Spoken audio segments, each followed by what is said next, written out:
Fam, what's up with the squad? It's your favorite auntie and uncle tendencies. Welcome back to Cess Talks Sports. Shout out to my loyal fam pulling up again. And if you're new to the squad, don't just lurk, subscribe, smash that notification bell, like, comment, and I need everybody to share the video so I know y'all pulled up.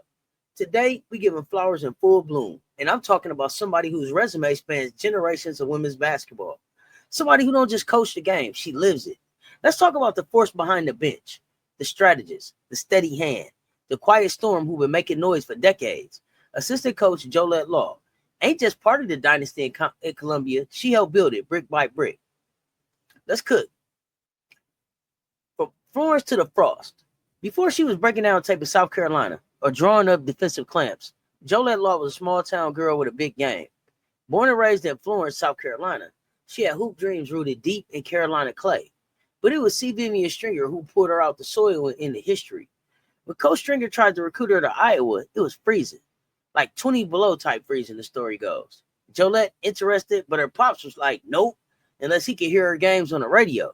Coach Stringer wasn't even phased. Grabbed the old school radio, fiddled with the antenna, didn't get nothing. Pops like, you better try harder. Coach said, you got a coat hanger? Hooked that bad boy up and boom, signal came in. Who radio, home of the Hawkeyes. And just like that, Jolette Law was headed to Iowa. And it did take long for the journey to get real. Freshman lessons and family section on fire, y'all. First year, Law didn't touch the court like that. Iowa was playing University of North Carolina, closest game to home. Her family rode in deep. Busload of folks from Florence pulled up, but Jolette benched. And you already know, family section loud. Coach Stringer still didn't blink. She pulled Jolette and her dad aside, looked him dead in the eye and said, she's going to be great, but she's not ready yet. And Jolette, 10 toes down, I'm learning, but I'm not ready yet. Year 2, she came for everybody's spot. Took a starting job from a senior, helped take Iowa to a #1 national ranking. The patience paid off. She was a 4-year starter, team captain, and a certified floor general with all Big Ten honors under her belt. Her leadership set the tone.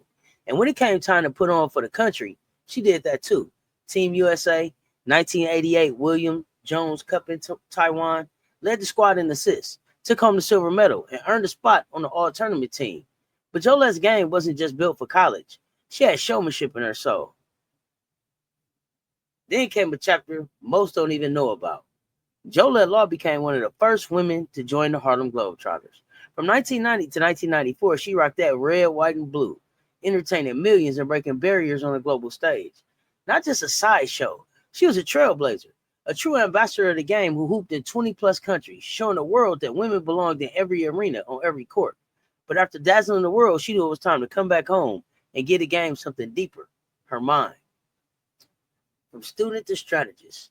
When it was time to transition, Law didn't hesitate. She jumped straight into coaching. Her first stop, Ball State. But it was at Rutgers, back under Coach Stringer, where her legend as a coach started building.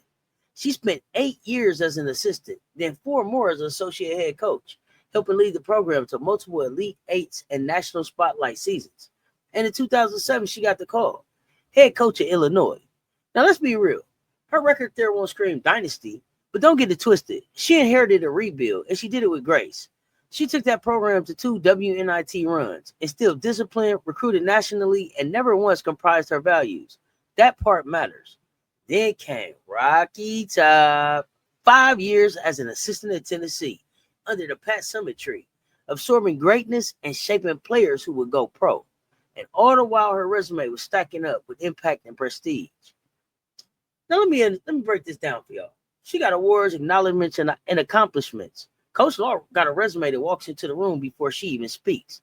All Big Ten honors as a player, USA basketball silver medalist, all tournament team for her work on the international stage, Harlem Globetrotter legend, and one of the first women to ever earn that honor.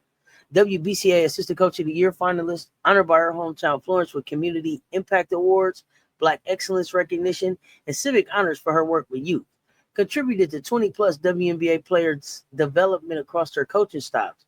Played or coached in multiple Final Fours, Elite Eights, and national title games. She's got credentials that can stand on their own anywhere in the country. But Coach Joe never leads with the trophies.